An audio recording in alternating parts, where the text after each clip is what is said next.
Hello नमस्कार साथियों, मैं संदीप कुमार हमारे इस YouTube चैनल अपनी क्लासेस MSKD पर आपका बहुत बहुत स्वागत करता हूं।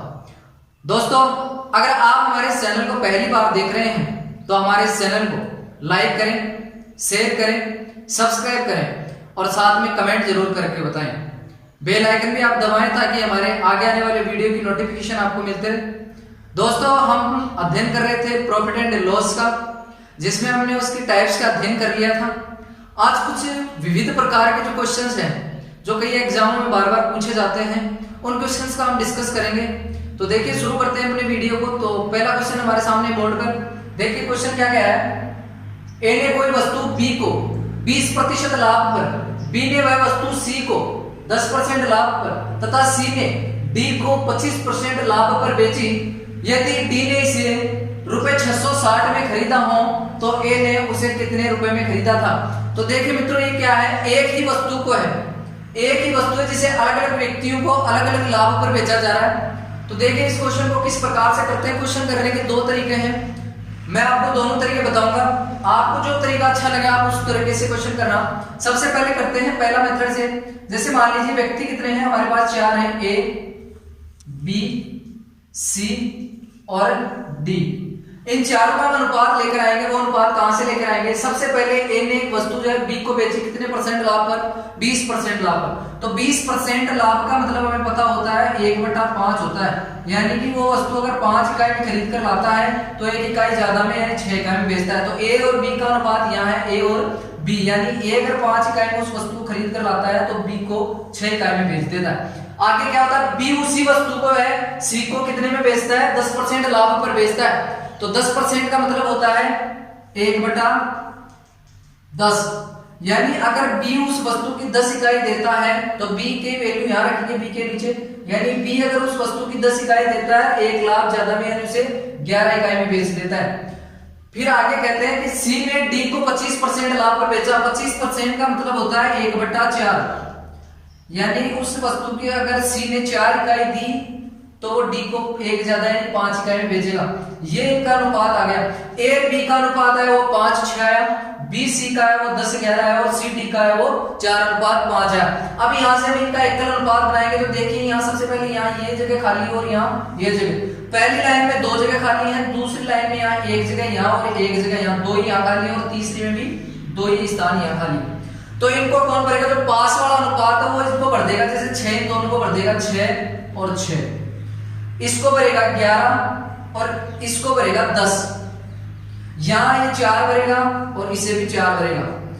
अब आप इनका एकल अनुपात बन गए। अब इनको आपस में गुणा कीजिए। तो सबसे पहले अगर अनुपातों में कोई भी अनुपात समान हो तो आप उसे काट सकते हैं। तो देखिए, कोई कटता है अनुपात, इसमें देखिए आप काटिए, 2 से कटता है, ये 2 से कटेगा 3 बार, इसे आप काटिए 2 बार, ये भी कटेगा 2 बार और ये भी कटेगा 2 बार। अब इन्हें आपस में गुणा कर लीजिए। आप 10 5 50, 50 को 2 से गुणा करोगे 100, ये 100 इकाई आ गया, वो 1 का आ गया। 10 को 6 से गुणा करो 60, 60 को 2 से गुणा करो 120, 11 को 6 से गुणा करो 66, 66 का डबल होता है 132, 11 को 3 से गुणा करो 33 और 33 का 5 गुना होता है वो होता है 165। तो ये जो है चारों व्यक्तियों की जो हमारे पास इकाई निकल के आ गई। एक इकाई आई वो 100 आई, बी की आई 120 आई, सी की आई 132 आई और डी की आई 165 इकाई। जिस व्यक्ति के मान दे रखा है, जिस व्यक्ति की इकाई का मान दे रखा है उसके बराबर में रखेंगे, एक इकाई की वैल्यू निकालेंगे और जिसका पूछा उससे गुणा करेंगे। हमें यहाँ दे रखा है कि डी ने इसे 660 रुपए में खरीदा, हमारे यहाँ कितना है 165 इकाई, यानी कि उस वस्तु पे डी ने कितने दिए? 165 इकाई चुका गया है डी। 165 इकाई का मान जो हमारे पास वो कितना है? 660। यहां से एक इकाई का मान जब अपन निकालेंगे तो क्या आएगा? एक इकाई बराबर जो आएगा वो 660 डिवाइड बाई 165। 165 से जो है 660 4 पर पूरा पूरा करता है तो एक इकाई का मान आ गया 4। अब पूछा है ए ने उसे कितने में खरीदा। तो ए का हमारे पास है क्या? 100 इकाई, इसको 4 से गुणा करेंगे तो ए ने उस वस्तु को कितने में खरीदा था? 400 रुपए में। यानी ए उस वस्तु को 400 रुपए में खरीद कर लाया।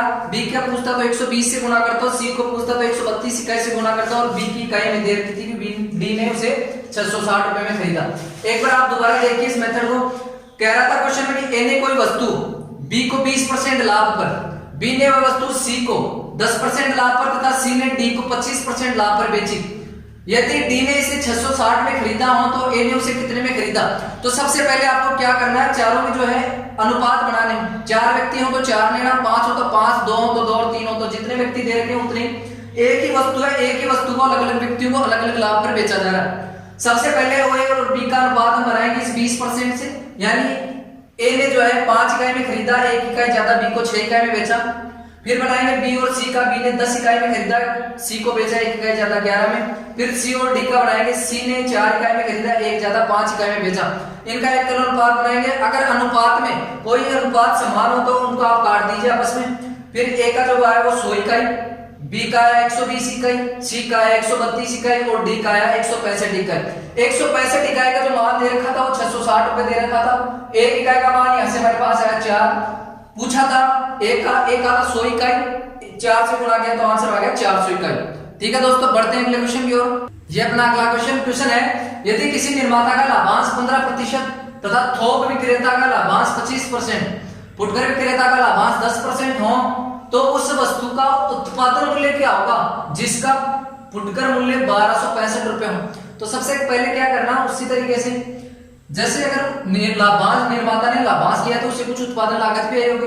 तो यहाँ जो अनुपात आएगा वो आएगा उत्पादन अनुपात निर्माता का लाभांश। फिर यहां से निर्माता ने जब बेचा, थोक विक्रेता को बेचा तो निर्माता से लिया थोक विक्रेता, तो जो अगला अनुपात बनेगा वो बनेगा निर्माता अनुपात थोक विक्रेता का, थोक का।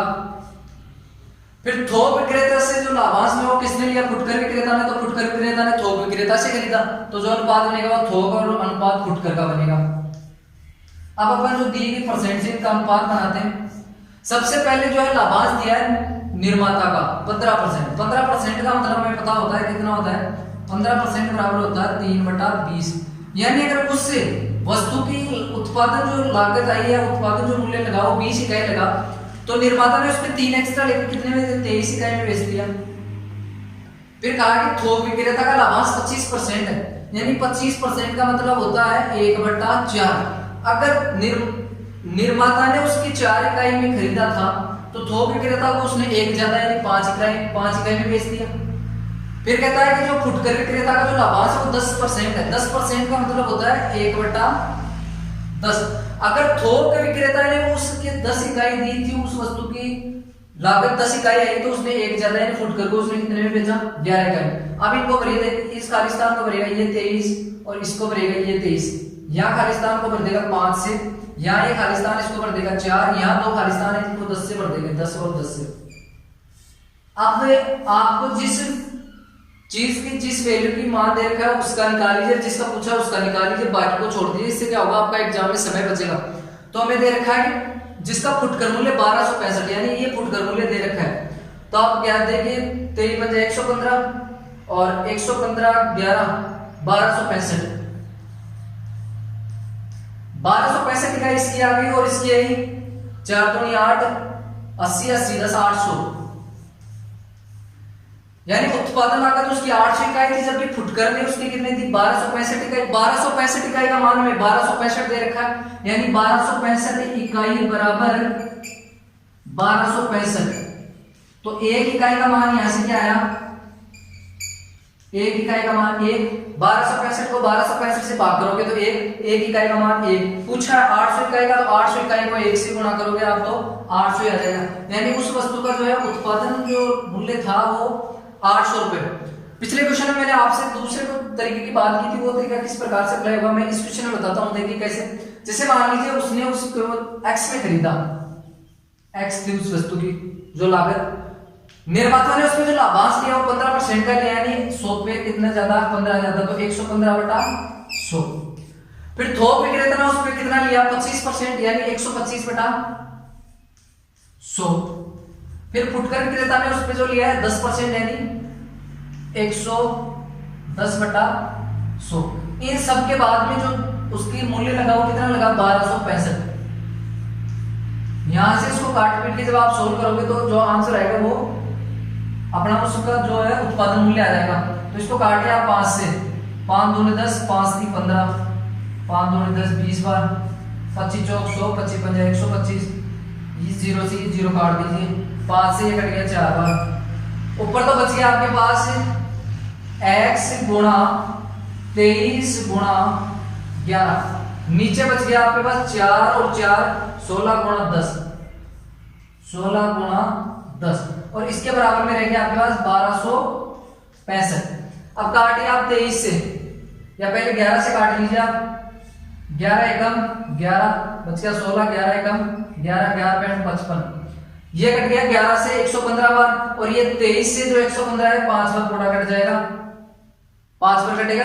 11 से 115 5 बार कटेगा, नीचे जो ऊपर तो बच गया अपने पास क्या x, और नीचे 16 10 से गुणा होगा तो बना देगा 160, और ये 160 इससे गुणा होगा तो ये बना देगा 800, यानी x का मान आएगा वो कितना है 800। इससे भी अपने पास 800 आ रहा था, इस मेथड से भी 800 आ रहा था। जो मेथड आपको अच्छा लगे उससे कीजिए। एक बार ये मेथड आप दोबारा समझिए। मान लेते हैं सबसे पहले उस वस्तु की जो कीमत है मेरे पास, जो लागत लगी वो x लगी। यहां से निर्माता ने जो उसे 115% का लाभ लेकर 115/100 पे बेच दिया, फिर थोक विक्रेता ने 25% का लाभ लेकर 125/100 पर बेच दिया, फिर फुटकर विक्रेता ने 10% का लाभ लेकर 110/100 पर बेच दिया। इन सब के बाद फुटकर विक्रेता का जो लगा वो 1265 लगा। यहां से जब आप सोल्व करोगे तो यहां से सोल्व करने के बाद जो अपने पास मान आएगा वो x की वैल्यू आएगी 800, और ये x ही माना था हमने वो उस वस्तु के उस उत्पादन मूल्य या उस वस्तु की लागत मानी थी वो 800, तो उत्पादन मूल्य उस वस्तु का कितना है 800। चलो बढ़ते हैं अगले क्वेश्चन की। दोस्तों ये है अपना अगला क्वेश्चन। क्वेश्चन कह रहा है किसी वस्तु को बेचने पर एक व्यक्ति को उसके विक्रय मूल्य के 20% के बराबर लाभ कमाता है, उसका वास्तविक लाभ प्रतिशत कितना होगा? तो सबसे पहले देखिए 20% का मतलब क्या होता है। 20% का मतलब होता है 1/5, 1/5, यानी वो व्यक्ति जो है अपने लाभ की गणना किस पर करता है? विक्रय मूल्य पर करता है, जबकि लाभ की गणना हमेशा क्रय मूल्य पर ही होती है। लाभ और हानि की गणना क्रय मूल्य पर होती है। ये मैंने आपको प्रश्नावली की शुरुआत में बता दिया था। जबकि यहाँ ये व्यक्ति जो है अपने लाभ की जो गणना कर रहा है वो विक्रय मूल्य पर कर रहा है, तो हमारा जो ये 5 इकाई वो उस व्यक्ति का क्या है? विक्रय मूल्य, यानी ये 5 इकाई जो है उस व्यक्ति का विक्रय मूल्य है। 1 इकाई का उसे लाभ हो रहा है, 1 इकाई का उसे लाभ हो रहा है, तो इस व्यक्ति का जो है क्रय मूल्य क्या बनेगा? देखिए विक्रय मूल्य में जो है हानि हमेशा जुड़ती है और विक्रय मूल्य से जो लाभ है वो घटता है। तो 5 में से मैं 1 घटाऊंगा तो इस व्यक्ति का जो है क्रय मूल्य क्या आया? वो 4 इकाई। अब देखिए 4 पे तो वो 1 का लाभ लेता है, 1 का लाभ वो जब 4 पे लेता है, परसेंट में बताना तो गुणा 100, तो ये कटेगा 25 बार, तो यानी उस व्यक्ति का जो वास्तविक लाभ है वो कितना है? 25%। जबकि वो विक्रय मूल्य पर गणना करता है तो उसका जो लाभ आता है वो कितना आता है? 20% ही आता है। एक बार दोबारा देखिए, वो व्यक्ति क्या करता है कि अपने जो लाभ की गणना है ना वो विक्रय मूल्य पर करता है, और विक्रय मूल्य पर जब वो लाभ की गणना करता है तो उसके लिए जो लाभ आता है वो 20% आता है। 20% का मतलब है 1/5, यानी 5 पर उसको 1 का लाभ होता है। यानी 5 क्या है? विक्रय मूल्य, उसका 5 से विक्रय मूल्य 1 का उसको लाभ हो रहा है, तो उसका क्रय मूल्य कितना था? 4, यानी लाभ विक्रय मूल्य में से घटता है, हानि विक्रय मूल्य में जुड़ती है। जब वो 4 पर 1 का लाभ लेगा तो उसे कितना प्रतिशत लाभ होगा? वास्तविक लाभ 25% का। चलो बढ़ते हैं अगले क्वेश्चन की ओर। दोस्तों ये अपना अगला क्वेश्चन कह रहा है 100 वस्तुओं में से आधी वस्तुओं को 20% लाभ पर तथा शेष वस्तुओं को 40% लाभ पर बेचा गया। यदि सभी वस्तुओं को 25% लाभ पर बेचा गया होता तो लाभ पहले से 200 रुपए कम मिलता। प्रत्येक वस्तु का क्रय मूल्य ज्ञात करो। सबसे पहले क्या करना है? देखिए वस्तु कितनी है हमारे पास? 100 वस्तु है। 100 में से आधी वस्तुओं को 20% लाभ पर, यानी मान लेता हूं मैं एक वस्तु 1 रुपए के हिसाब से 100 वस्तु 100 रुपए में खरीदी, तो आधी वस्तु जैसे मान लीजिए 50 वस्तु हो गई आधी, और आधी 50 वस्तु ये हो गई। इन 50 वस्तुओं को वो क्या करता है? जैसे मान लीजिए इन वस्तुओं को 50 को बेचता है 20% लाभ पर, यानी 50 का रहता है 120/100, और इन 50 को क्या करता है वो 40% लाभ पर, यानी 140/100। आपने माना 100 वस्तुएं थी, एक वस्तु 1 रुपए के हिसाब से खरीदी, तो 50 वस्तु आधी का मतलब हो गया 50 वस्तु तो 50 रुपए के, 50 रुपए का 120, और यहाँ 50 आधी बच गई 50, तो 50 के 140। अब देखिए यहाँ से 0 से 0, इस 0 से भी 0, 12 में जो 60, यानी इन 50 वाली जो वस्तु थी इनको तो बेचा उसने 60 में, आधी को 20% जिन पे लाभ लिया, और जिन पे 40% उसने लाभ लिया उनको 50 से बेचा 70, यानी 50 से 50 अपन ने यहाँ खरीदी तो कितने में थी? 100 में, और बेची कितनी? 60 और 70 130 में। जबकि वो कह रहा है कि यदि उन्हें 25%, सभी वस्तुओं को 25% लाभ पर, यानी 100 की 100 को, एक का एक माना 100 की 100, 100 की 100 को 25% लाभ पर बेचता है, 125 बटा 100, 100 से 100 कट गया तो वो कितने में बेचती, 125 में। यानी वो आधी को 20% लाभ पर, आधी को 40% लाभ पर बेचता है, तो वो 130 रुपए में बेचता है 100 की खरीद कर। जबकि वो एक 100 की को एक 25% लाभ पर बेचता है सारी 100 वस्तुओं को, तो वो बेचता है 125%। पहले जब वो आधी आधी बेचता है 130 में बेचता, और अब बेच रहा है 125, तो कितने कम में बेचता, 5 इकाई कम में। जबकि हमारे यहाँ 5 इकाई का जो मान दे रखा है वो कितना दे रखा है, 200 कम में बेचता है पहले से 5 इकाई कम में बेच रहा है। पहले 130 में बेच रहा था, अब 125 में, तो 5 इकाई कम में बेच रहा है। 5 इकाई का मान 200, तो 1 इकाई का मान यहां से कितना आया, 40।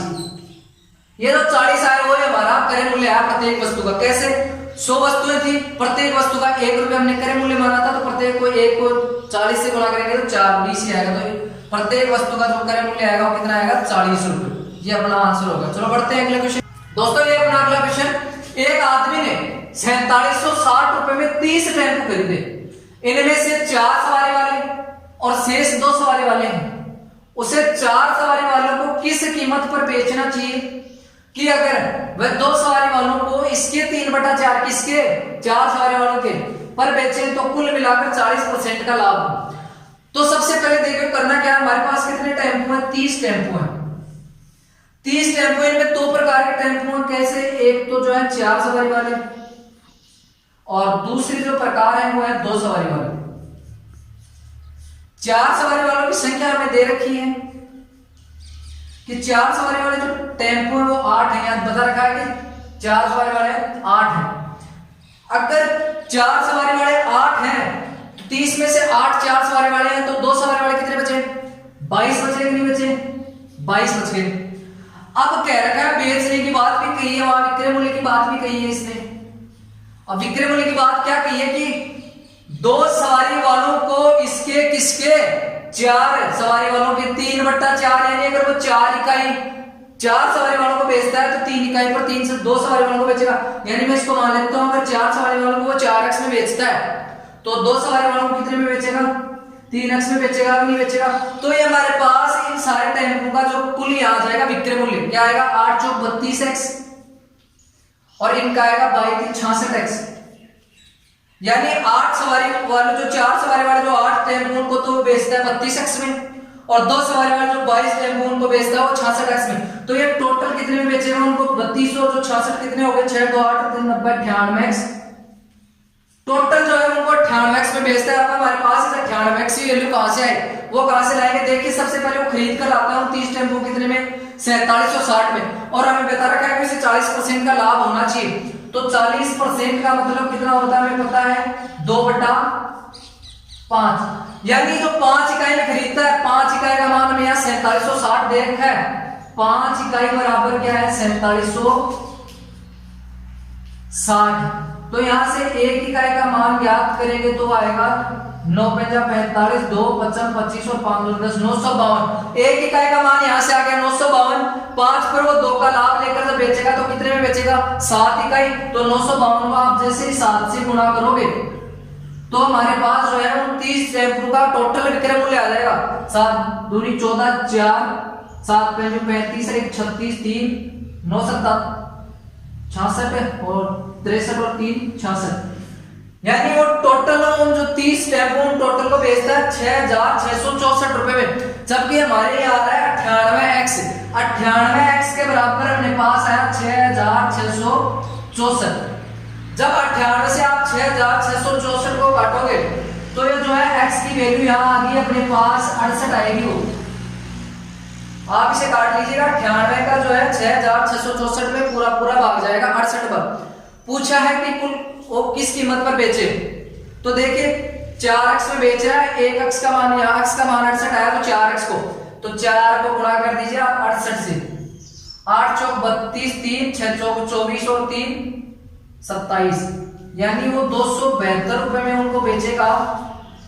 यहां से 272 रुपए में, यानी ये जो है एक का है, एक टेम्पो का विक्रय मूल्य था 4x, तो जब वो एक टेम्पो को 272 में बेचेगा तो सीधा 40% का लाभ हो जाएगा। एक बार आप दोबारा देखिए, हमारे पास कुल 30 टेम्पू थे। 30 टेम्पू दो प्रकार के थे, एक 4 सवारी वाले थे और एक 2 सवारी वाले थे। 4 सवारी वाले टेम्पू की संख्या में दे रखी थी 8। तो अगर 30 में से 8 4 सवारी वाले हैं तो शेष कितने बच गए? 22। ये कौन से? 2 सवारी वाले। अब वो कह रहा है कि इसके 3/4 यानी कह रहा है कि अगर वह 2 सवारी वालों को इसके किसके 4 सवारी वालों के 3/4 अगर वो 4 सवारी वाले एक टेम्पो को 4x में बेचता है तो दूसरे को कितने, 2 सवारी वालों को कितने में बेचेगा? 3x में। यानी वहां 4x विक्रय मूल्य एक टेम्पो का आया 4 सवारी वाले का, 3x जो आया वो आया 2 सवारी वाले टेम्पो का विक्रय मूल्य। टोटल हमारे पास विक्रय मूल्य आया 8 टेम्पो थे, एक टेम्पो का 4x था, तो 4 सवारी वालों का जो टोटल विक्रय मूल्य आया वो 32x है। 2 सवारी वाले 22 टेम्पो थे, एक टेम्पो 3x में बिक रहा था, तो टोटल हमारे पास जो इनका विक्रय मूल्य आया वो है 66x। टोटल जो विक्रय मूल्य बढ़ा वो 98x बढ़ा। अब इस विक्रय मूल्य के बराबर जो 6664 है वो कहां से आए? हमारे यहाँ 40% का लाभ की बात की। 40% का मतलब होता है 2/5, यानी 5 में जो वो चीज खरीदता है उसे 7 में बेचता है। तो हमारे यहाँ वो खरीद कर लाया था 4760 में वो 30 टेम्पो, हमने यहाँ 5 इकाई में खरीदा। 5 इकाई बराबर 4760, 1 इकाई का मान 952, यहाँ से 7 इकाई का मान आएगा 6664। 98x के बराबर 6664 रखेंगे तो 98 6664 को 68 पर पूरी काट देगा। x का मान 68 आया, यहाँ 4x का मान पूछा था, 68 को 4x से गुणा करोगे आप तो जो है उन टेम्पो का जो विक्रय मूल्य है वो आएगा 275। ठीक है दोस्तों, आप हमारे इस चैनल को सब्सक्राइब करें, लाइक करें, कमेंट करें। अगर वीडियो अच्छी लगे तो शेयर जरूर करें। ठीक है दोस्तों, धन्यवाद।